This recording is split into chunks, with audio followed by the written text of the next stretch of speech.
Welcome back, coding extraordinaires, part-time lead coders, full-time computer touchers, those just trying to make a difference. Back once again. This is day. My background is still very ghetto. Talking about my computer background, of course, and yeah, I don't know what day this is. Let me see. Okay, we're at day 14. So the last video was day 14. This would be day 15. So probably a video coming out soon called "What I Learned Doing LeetCode for 2 weeks." It's going to be an absolute banger. Probably going to hit, just a ridiculous number of views. But you should join the Discord. It's called the Hyperbolic Coding Chamber. It's jumping in there. Hundreds, if not thousands, of people. There's a queue to get in right now, so you might want to get in. We got some problems queued up today in the problem queue. We have a singular problem, symmetric tree, and then I'm probably going to do symmetric tree and another problem, and then we'll see. We'll see how it adds up in the end. I still have these tabs open from the other day. So min stack we did, Excel sheet column we did, to some data structure we did, add two numbers. Oh yeah, we got fried by add two numbers yesterday. It was a bloodbath, and I actually don't even think I ended up reading the solution, which is silly. So right now I think I'm realizing that I might be going too fast with the prep process, and this is really the goal, is long-term prep here, and I think I'm just going too fast in general. Also, my screen is off crazy. I realize I'm just rushing the prep process too much. I really just got to go at my pace. The pace that I have is 20 minutes to an hour, or sometimes honestly just 20 minutes a day, so just gotta be what it is. So I want to do more deep here backtracking problems, but we're just going to go in the order that's working right now, which is just do the next problem on the top 100 problems list, and then we'll keep going from there. So that being said, I'm going to jump into day 15. By the way, if you see me trolling, feel free to leave a comment and just say, bro, stop it. If you think something could be better, if the videos could be less ghetto, also feel free to drop a comment. But yeah, I might, maybe I'll also add a video on like how the whole spaced repetition thing works. But as of right now, just got this video. This video that we're working on right now. It's bump out, so I'm gonna work on these problems. So let's jump into symmetric tree, and I'm just gonna start the timer as usual. Definitely not doing 40 today. We're doing 20.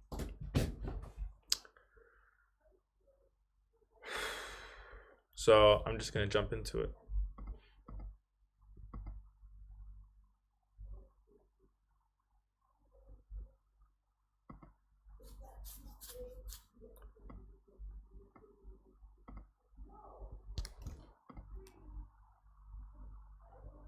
Okay, so we have symmetric tree. Just gonna jump into it. The goal time complexity is linear time with linear space. So let's check. Oh, I can see a little bit. I blocked it so I couldn't see it. But we have a function is symmetric tree, is symmetric, and we have a node called root. We have tree node or null, and then we have a boolean, right? So we have a function root which takes a tree node as a parameter and seems to return a boolean. So given the root of a binary tree, check whether there is a mirror of itself symmetric around its center. So we can do this actually with a recursive function, which is going to take two nodes. It's going to take two nodes because indeed the goal is always, for this problem, is going to be to check two nodes simultaneously based on the corresponding subtrees. To start though, since a binary tree has two children, the initial call is going to start with two nodes, one being the left subtree and one being the right subtree. So we're passing root dot left and root dot right, and then we're just going to, add a semicolon. So our helper function is going to return a boolean. One thing we want to check just real quick though, right, is if root equals null, then is that symmetric? They don't really give us a method of, whoa, could you solve it recursively and iteratively? I didn't know the symmetric tree ever asked to solve something recursively. I mean, iteratively as well. So that's a fun one we might try. It might take the entire 20 minutes. But if the root is null, does that mean it's symmetric? Well, both children would be null, right? And one would be equal to itself. So since they don't give us an absolute answer for this problem, then I'm going to return true.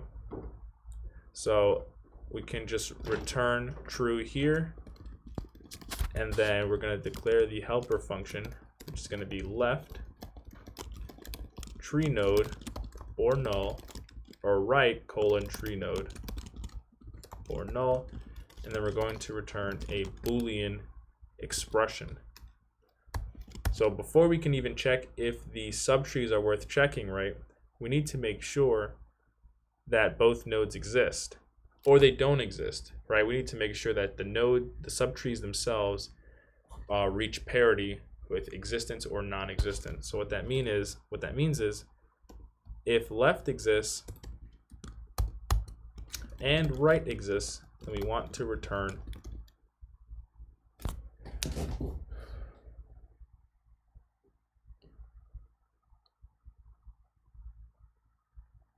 actually no. We want to invert this. So if left equals null and right equals null, then we can return true here. And the reason we want to flip it from what it was before is that both of them equaling null is a parity in which we don't have to check their children. So if both these twos here are null, right, then we don't have to check their children. But if they both exist and we return true, then we never got to check whether or not their children were actually symmetric. Right, so there's another version of this that we want to check as well, and that's going to be if we know that if we make it past this line, we know that both aren't null. Well, let's check if at least one is null, right? So if one is null,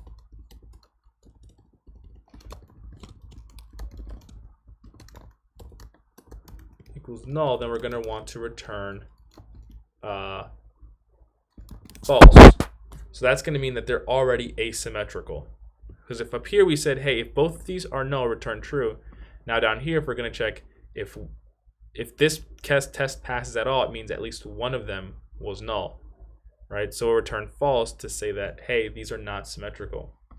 If we make it down here, what we know for certain is that both nodes exist. Well, if both nodes exist, then here actually exists the recursive nature of the problem in checking subtrees. So now we would be in this function with 2 and 2. So we just have to make sure this makes sense for one case, since the recursion is going to cascade throughout the tree. So how do we make sure that two trees are symmetrical? Well, first we want to string this together as pretty much a really, really long sequence of Boolean expressions. And the short circuiting is going to help to optimize that. So if left.val equals right.val, and that's great. That's the first step in checking symmetricity, if they're symmetrical. So if we have 2 and 2, then that's good, because that means that we have 2 and 2, that's good, because it means that we can continue checking for if they're symmetrical. If we had 2 and 3, there'd be no point in checking their subtrees, right? So if their values are the same, then we can check again, right? But now we need to check for both of these two subtrees to see if they're symmetrical. The way we would do that is we would call helper again, right? But if we want to be able to fold these, right, symmetric across its center, we want to be able to cut this in half and fold it on top of itself. That would mean that we'd have to check the left subtree, the left.left of the subtree, so this 3 subtree with this one over here and not this 4. That would mean that we'd have to, the subtrees that are going to happen for this next call are going to be 3 and 3 and 4 and 4 and so on and so forth. And so left and left, left dot right, and helper of left dot right and right dot left. And so I feel pretty confident about this, but it's always good to just do one run just to make sure that the code makes sense. So we're going to run it with this input here and make sure we get the correct answer. If root equals null, we're going to return true. Root is not null because we have this tree here. So we're going to call helper root.left with root.right. If left equals null or and right equals null, right, we're going to return true. Well, both these twos exist, so we're good. Next line. If left is null or right is null, return false. Well, both of these exist, so we're fine. Then we want to return the logical expression of left.val, which is 2, and right.val. So these match. We don't short circuit. We go to this helper function right here, where we're going to call left.left, which is 3, and left.right, this 3 here, and then we're going to go back into helper. Well, is left or right, are both left and right null? Well, we're at 3, and they're not, right? We're going to go to the next line. Is left null or right null? Well, they both exist, so they're not null. Let's return. Well, they both exist, and they're not null. So we go to the next line. We're going to return the left.val, and does if it equals right.val. If 3 does equal 3, so we're going to call helper again with left.left. It's going to be this node in the bottom left here, and right.right, which is going to be this and left. Whoa, that's why it's always important to double check the code. It's going to be right.right and left.right and right.left, right. So that looks good. So left.left, which would be this node, and right.right, which would be this node. We'll call helper for that. And so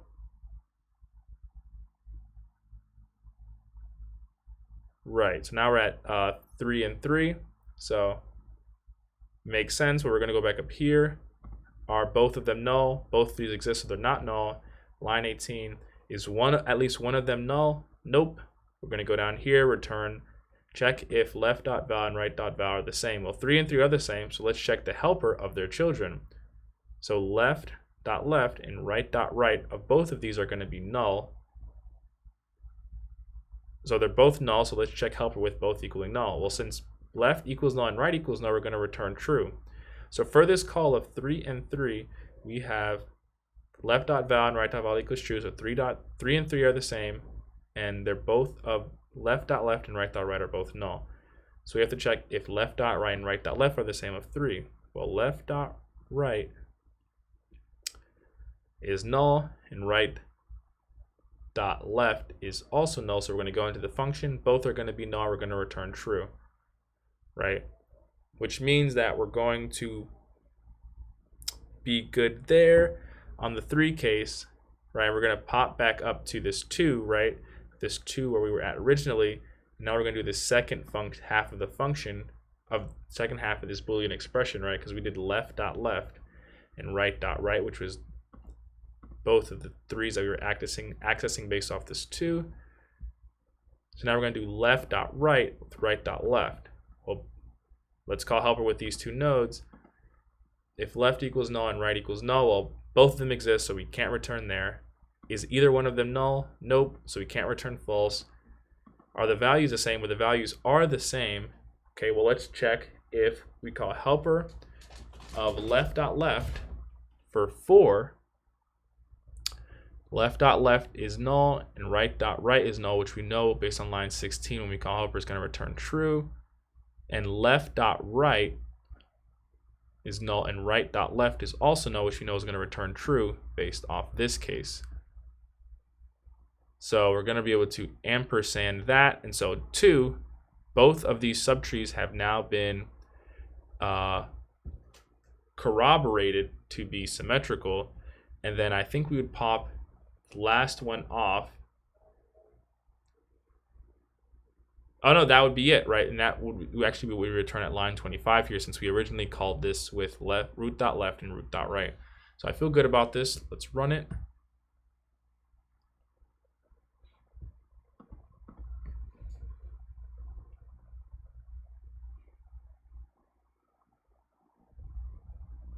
So that looks good. And the time complexity of this, it looks like we're going to visit, it honestly looks like the runtime of this one is going to be log of n, because at each point in the tree, we're checking two subtrees at the same time.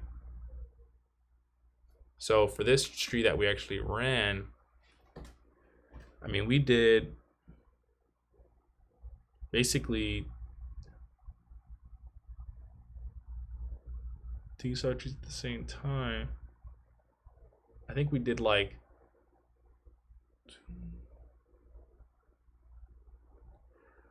or maybe not actually. Maybe this one is tied to the height of the binary tree somehow. But we know that the time complexity is at minimum linear time because we have to visit pretty much every node in the tree, right? Check if it's symmetrical. But the space complexity wise, space complexity wise, it's hard to tie. I want to say log n, but at the same time I want to say linear time since we're visiting every node in the tree. But let's see what they say.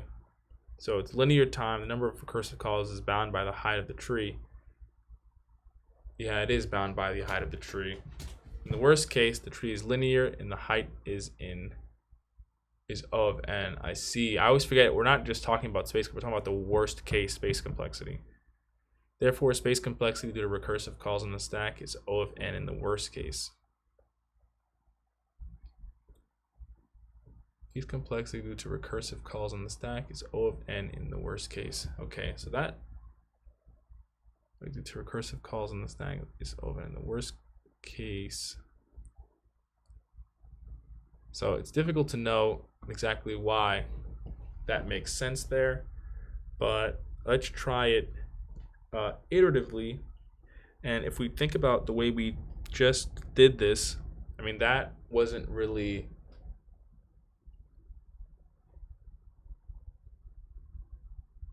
I wonder what that kind of iteration would be defined as, because we're basically doing we're doing NLR basically, which is technically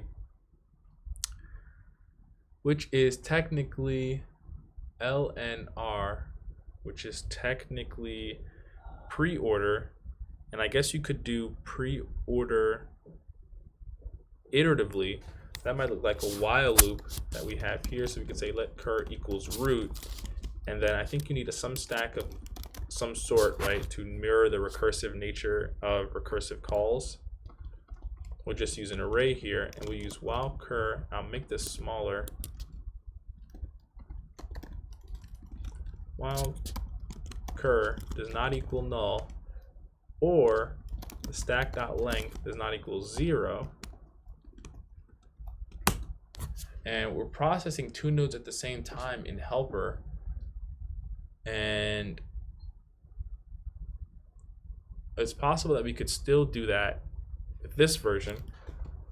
So we'll say while cur does not equal null, right? Then we'll have the node, right? We start at this node. And we could push on, and we'll keep what we originally had too with if root equals null. We'll just return true and say it's symmetrical. Right, so if both children exist, then maybe we can work with that. We can say that we can push both children onto the stack.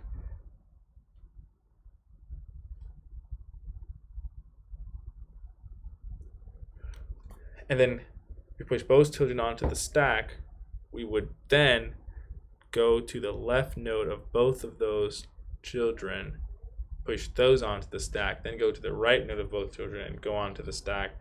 And I think we could make this make sense. So if we do while cur does not equal null, we could, I want to say we want to push both nodes left and right onto the stack, but something doesn't seem right about that. We might need 2 to keep track of. We'll say cur1 equals root.left, maybe in cur2 equals root.right.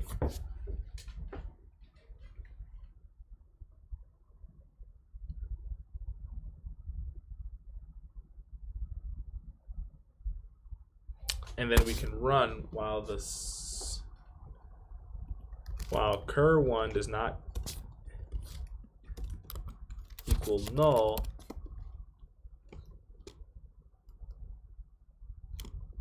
or cur2 does not equal null, or the stack isn't empty. So if cur1 doesn't equal null, right, or cur2 doesn't equal null, then what do we want to do? So ideally, when this function, when this loop starts at line 23, we'd have 2 and 2, right? What do we want to do there? Well, we want to make sure that they both exist similarly to how we did earlier, right?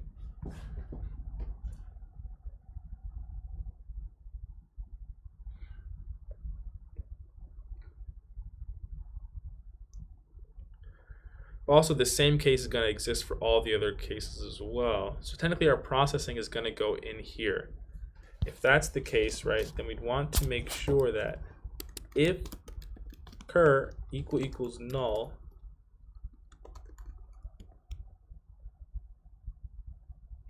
cur does not equal null, right, this would actually happen.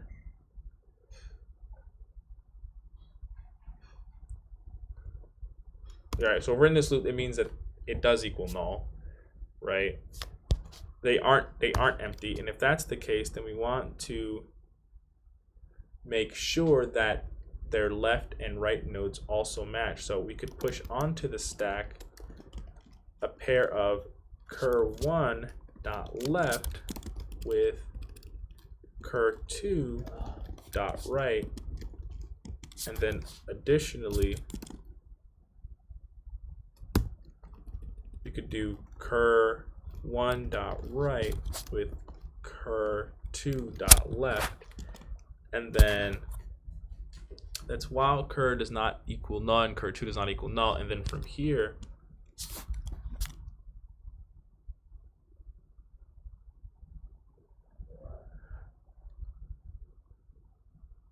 one dot left. So if we were to push, that means we're pushing, okay,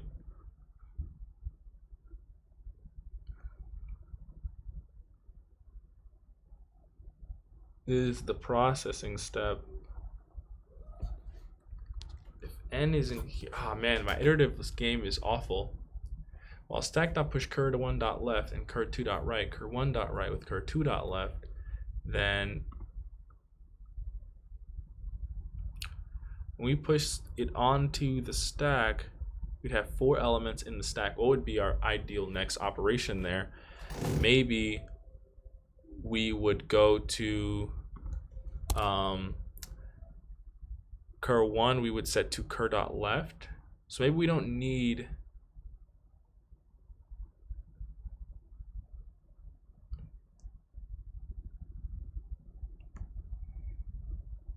because my current operation, we start at 2 and then we're going to add 3 and 3 together and 4 and 4 together onto the list. But from there, you know, maybe we actually want to go to cur1 equals cur1 dot left and cur2 equals cur2. Cur1 equals cur1 dot left and cur2 equals cur2 dot right.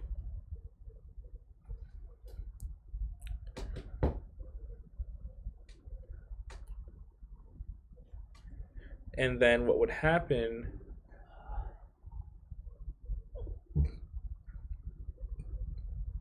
oh no, we actually don't. Maybe we only have to push the opposite ones, right? Because if we go cur1 and cur1 dot left and cur2 dot right, then we actually would be visiting it twice if we push these on. So maybe what we also have to do is just do a validation check and just see if those even make sense. Say cur1 dot val if cur1 equals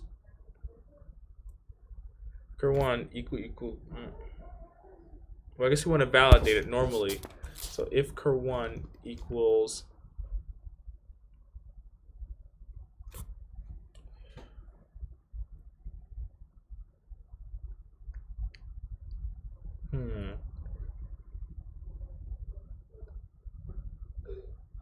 Cur1 dot, so maybe we could write a different version.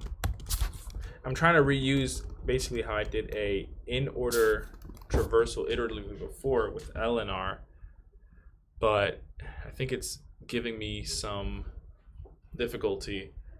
I kind of want to make sure that the first two nodes actually exist like they did originally. Then we could just end if that's not even true.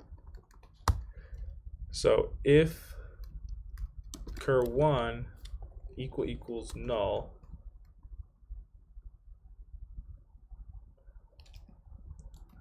so we're looking for failure cases basically. If cur1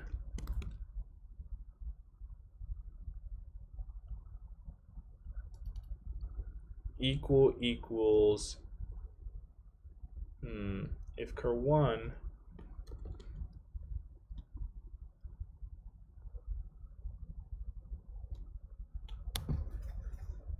so basically if cur1 exists and cur2 does not exist,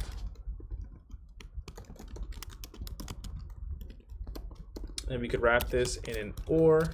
Okay, and honestly, once the code starts to get a little convoluted, it's a bad sign. We'll say if cur1 and cur2 does not exist, or if cur1 does not exist and cur2 exists, then we actually want to return false, right? Because they have to both exist to be symmetrical, right? From here, we can add another case. We'll say else if, like we did before, right? If only one of them exists, return false, right? So that should catch us there. Well, the second thing we want to check is if cur1.val does not equal cur2.val, then we're also going to return false, right? And if we're good there, then all we should have to do, so we validated the nodes, and we're at cur does not equal null, or while cur2 does not equal null. So we both know they exist, and we know that their values match at this point. So what would be the next option here? Next option would be basically how can we continue to reuse this if statement? The only way that makes sense to me is we would do stack. We could do stack. I'm doing stack.push cur1 dot. We're starting with left, root.left, and root.right. And then we validated 2. Now we want to do left, cur1.left, and cur2.right.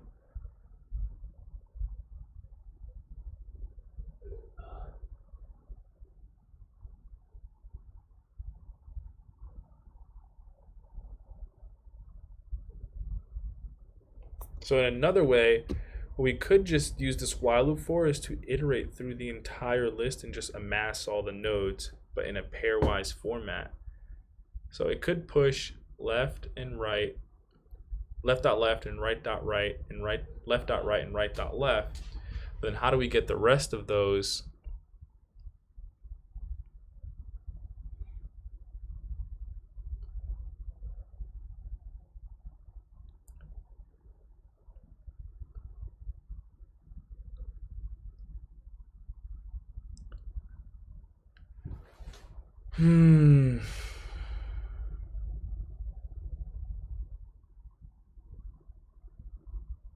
Cur does not equal null and cur2 does not equal null. Then we'd like to perform some kind of stack loading operation and continue going. Maybe we could push where we currently are.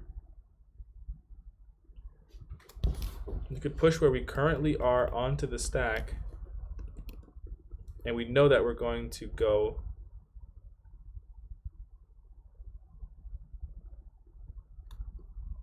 because we'd be at 2 and 2, and then we're pushing onto the stack cur1 and cur2. Maybe what we want to push onto the stack is actually cur1.right and cur2.left.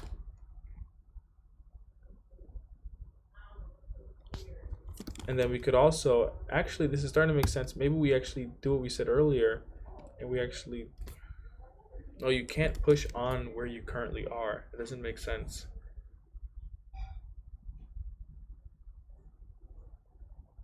All right, let's just say I push on left and cur1.left and cur2.right. And then I actually do cur1 equals cur1.left and cur2.right. Then on here, I would actually push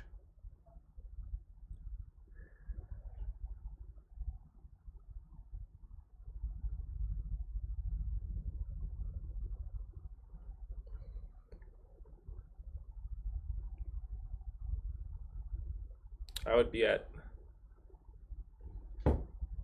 3 and 3. And if I'm at 3 and 3,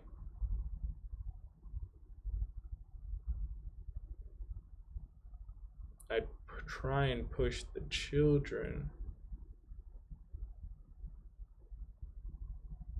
Right, I think I see what I'm doing. If you're checking if cur does not equal null and cur2 does not equal null, then what you have to be operating on is where you are. And what I mean by that is if I'm pushing things onto the stack, I don't think it can actually be cur1.left and cur2.right. It would have to be where I am. I'm pushing on the stack 2 and 2, and then cur1 equals cur1.left, and then cur2 equals cur2.right. And then both wouldn't be null, and then we'd push on 3 and 3, and then we'd go left and right again, and then we'd be null. Once we're null, we would just pop it off the stack, and we'd be at 3. Again.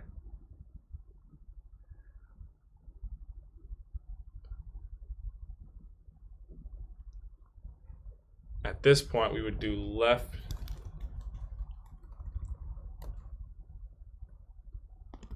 At this point, we would do cur1 equals. We'd actually do it in reverse, so it'd be stack.pop. Stack.pop, so we'd be at 3 at both of these. And since we're at 3 at both of these,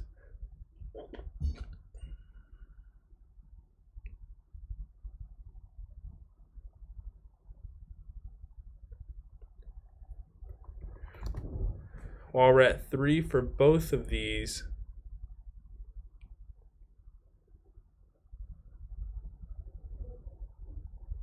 we've at 3, and then what do we want to do here? We want to pop these off of the stack and do cur2 equals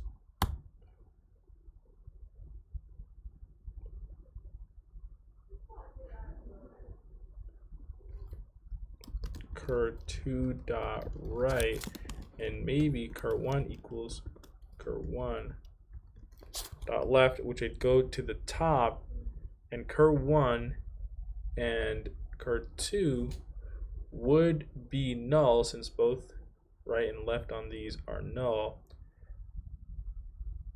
or stack.length 0. And if they're not 0, I mean, both of them would be null. And if they're null, then I have a modulus here. That's supposed to be an ampersand.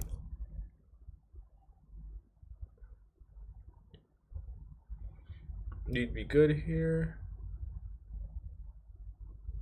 Then we'd come back down here and we would do stack.pop again. We'd be at 2 again. It'd be cur.left.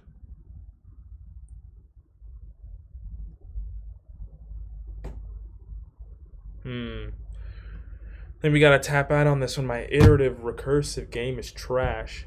I'm now making sense that maybe it's not these sections of code that make sense to split up the value or the algorithm recursively.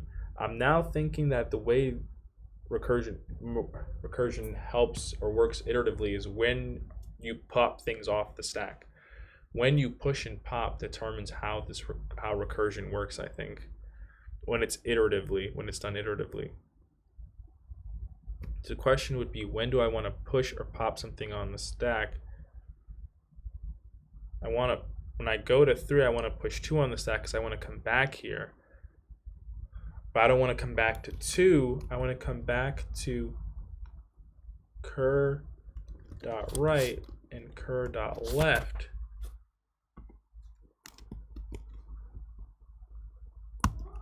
So if both of these are null, then I would do pop. So at 2 here, right, we'd be good here, then cur1 would not equal null and cur2 would not equal null. So we'd push cur1.right and cur2.left on here. Then cur would equal cur1.left and cur2.right. So we'd be at 3. What we pushed onto the stack was actually 4. So we pushed 3 onto the stack. And then, well, it wouldn't be null, right? So we'd push right and left onto the stack, and then go cur1.left equals cur2.right, right? So we'd be null, we'd come out, we'd stack.pop, and we'd actually be the null ones over here. And then we'd go through the loop again, but we'd be null, so we'd pop again, and we'd actually be at 4. And when we're at 4, we can check if they're false, and if they're not false, we'd continue to go, we'd pop off the stack. And out here, we should be able to return true. Oh my god, I think I got it.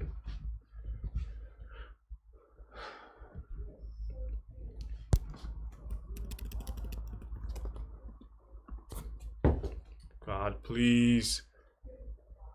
Oh man, I was really feeling it. What is going on? Property of null. Oh wait, property of null.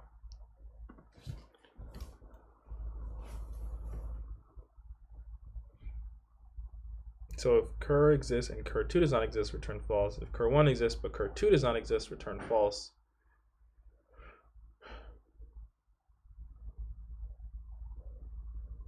Which means if they both exist, if they both don't exist, then we'll do safe navigation. And so we should be safe here. No way. Oh my god. No way. This can't be true. I mean, I started getting hype. So it looks like there's a lot of space for null properties here.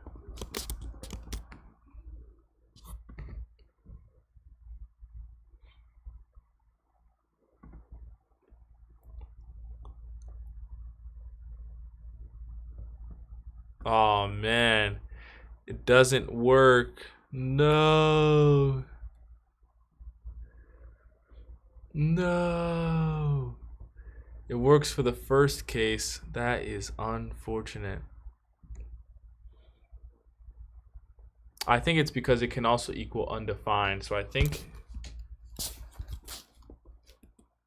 it should be not equal null, but if cur one or cur2, then you want to go ahead and do this.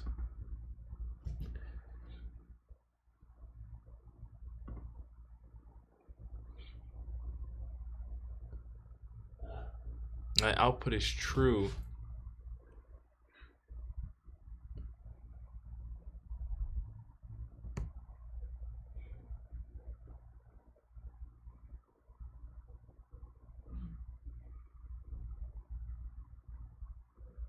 So if cur1 doesn't exist, and if cur1 exists and cur2 doesn't exist, that's bad. If cur1 doesn't exist and cur2 does exist, that's also false. So if any of those is true, you want to return false.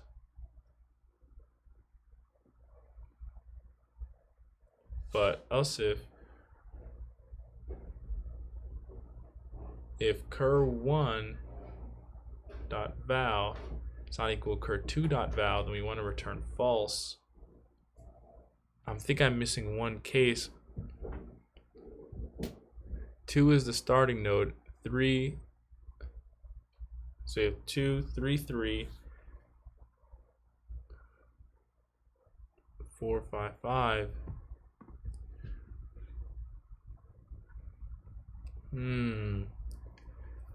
Think we were close indeed. It works for the first case, just not. So while cur1 or cur2.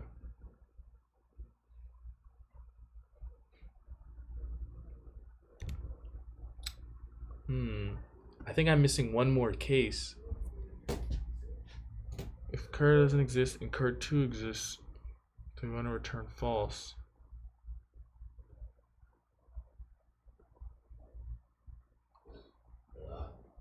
Well, which one do we push onto the stack first? We push on cur1.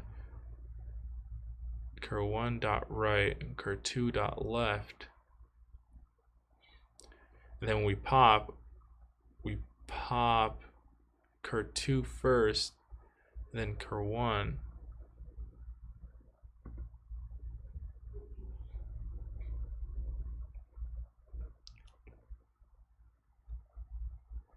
And then cur1 equals cur1 dot left and cur2 equals cur2 dot right.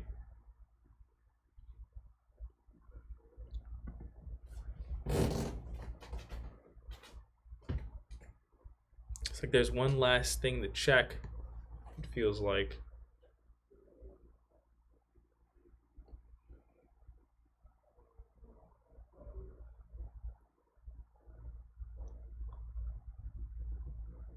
I'm going to print the stack at the end. I mean, it's while cur does not equal null. Oh, maybe that's the problem. I think it should be while. This might just be some JavaScript stuff. It's while cur1 or cur2 or stack.length does not equal 0. And I think this is the one. No, it's not the one.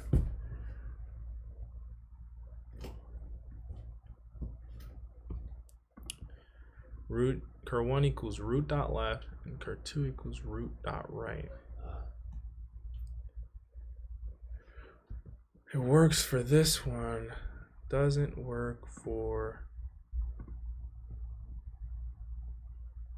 a particular test case. And we could just run the code in our heads to see why it doesn't work. So 1 2 2 3 4 1 2 2 3 4 4 3.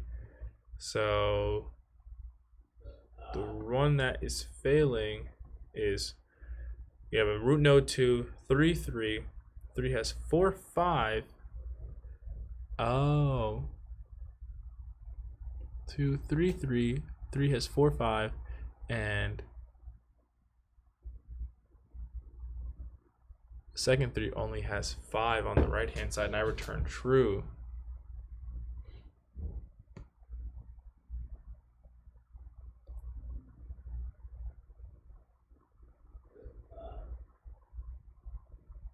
I think there should be while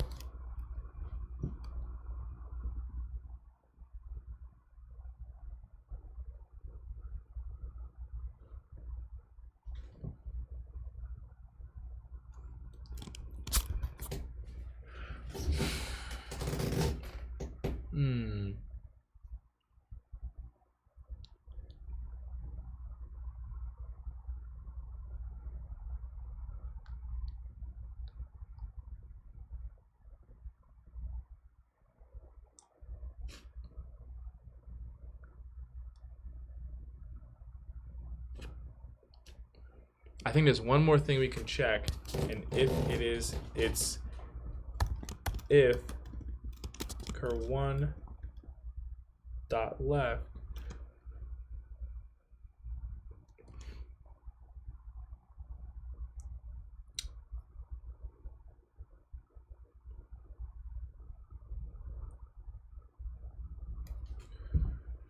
I think it's if cur1 dot left, cur1 dot left. This is my last try. If cur1 dot left and not cur2, and I think it actually has to be a cur1 dot left and not cur2 dot right, or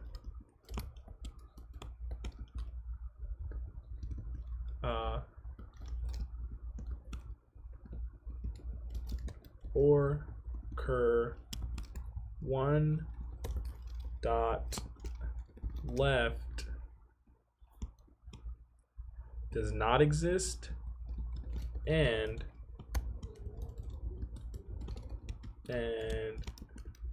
cur2 dot right does exist, then we want to return false. This should work for our original case still, and hopefully it passes. So it passes that other case, but maybe we're missing the final case, which is the inverse of this, which is very, very ghetto.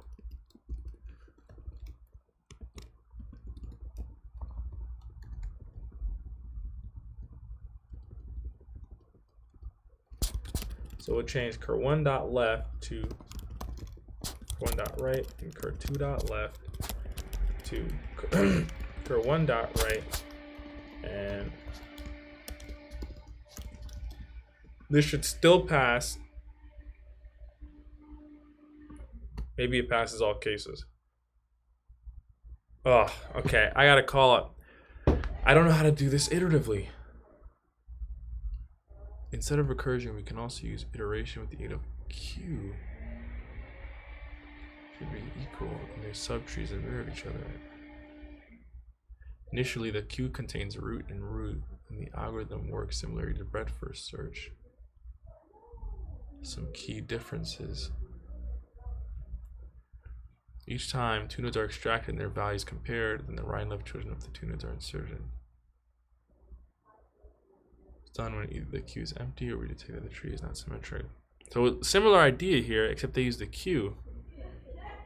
Except they added the root into the queue twice and did q.pull. So if t1 equals null and t2 equals null, continue.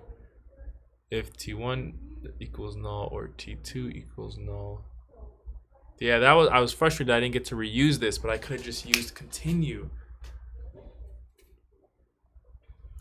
Instead, I had to use this very verbose Boolean expression. If t1.val is not equal t2.val, return false. So add them in reverse order, and then we'll pop the next ones off the queue. Time complexity O of n because we traversed the entire input tree once. The total runtime is O of n. N is the number of total.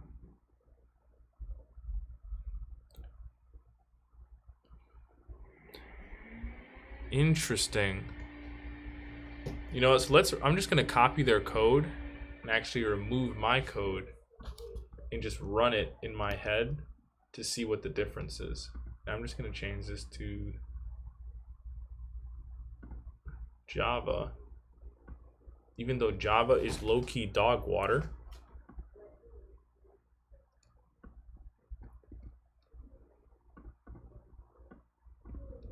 So I'm gonna run it with the basic tree that we have already.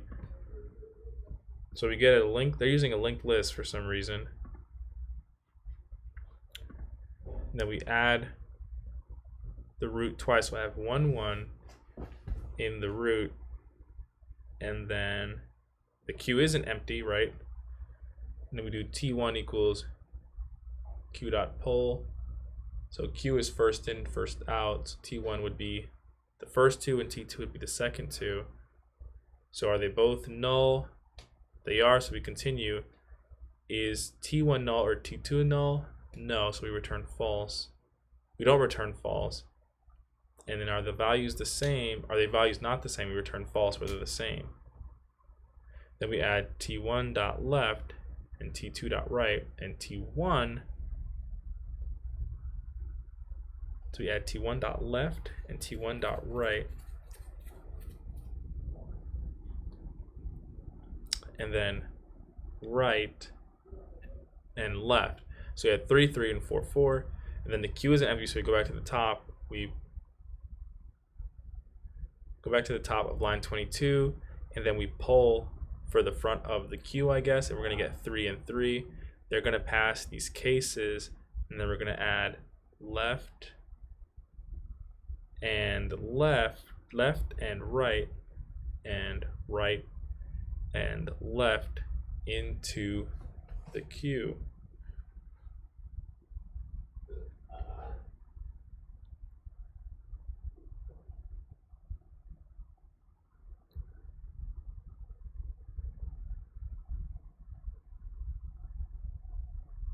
Right, and if they're both null, we can still continue. I think that I'm realizing that was probably my mistake in the thing. No, if they're both null, maybe. So somehow this iterates each node at a time.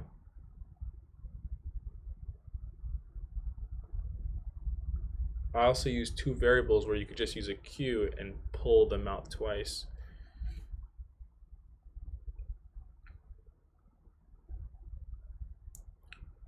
And so we're at 2, then we add left and right.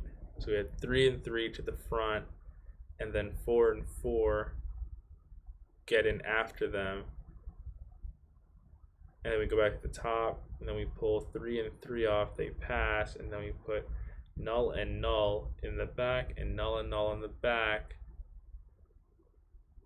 And then we pull again. Now we're at 4 and 4 again. 4 and 4. We pull null and null on the queue, and null again onto the queue. And then back to the top, we pull twice. They're both null. We continue. They're both null. We continue. They're both null. We continue.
Dang, I mean, that's a pretty impressive solution.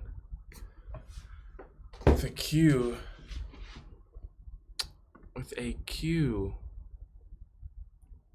Instead of recursion, we can also use iteration at the end of a queue. Each 2 consecutive nodes in the queue should be equal, and their subtrees that mirror of each other. Initially, the queue contains root and root. Then, I think this one is literally doing is treating both subtrees as 2 separate subtrees and just doing breadth first search on it. But the way in which the nodes are actually iterated in, you push 2, 2 on first, then you push their children 3, 3, and 4, 4 on.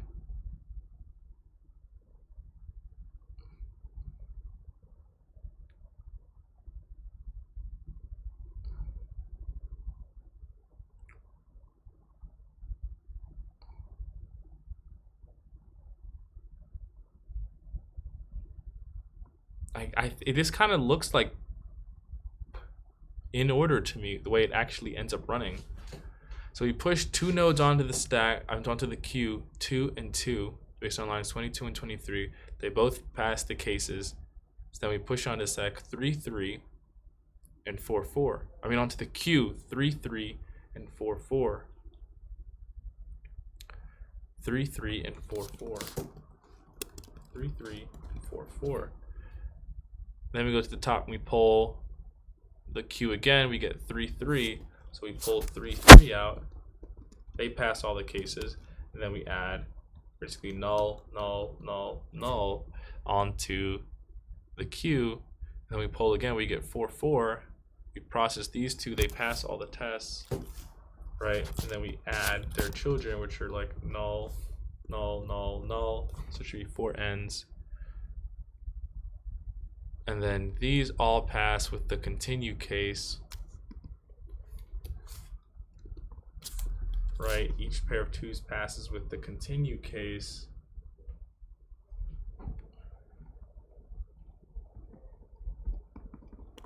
Yeah, this looks a lot like, it looks like in order traversal with the queue, except they just did it twice. To be honest.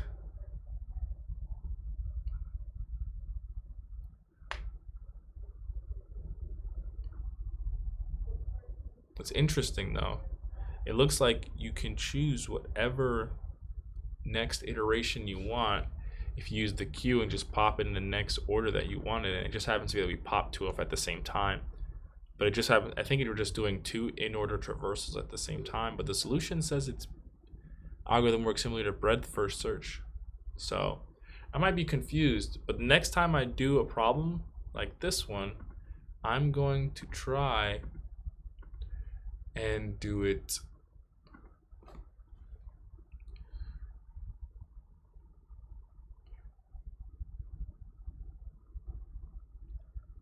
I'm gonna try and do it with a queue, and I feel like that's a fail technically.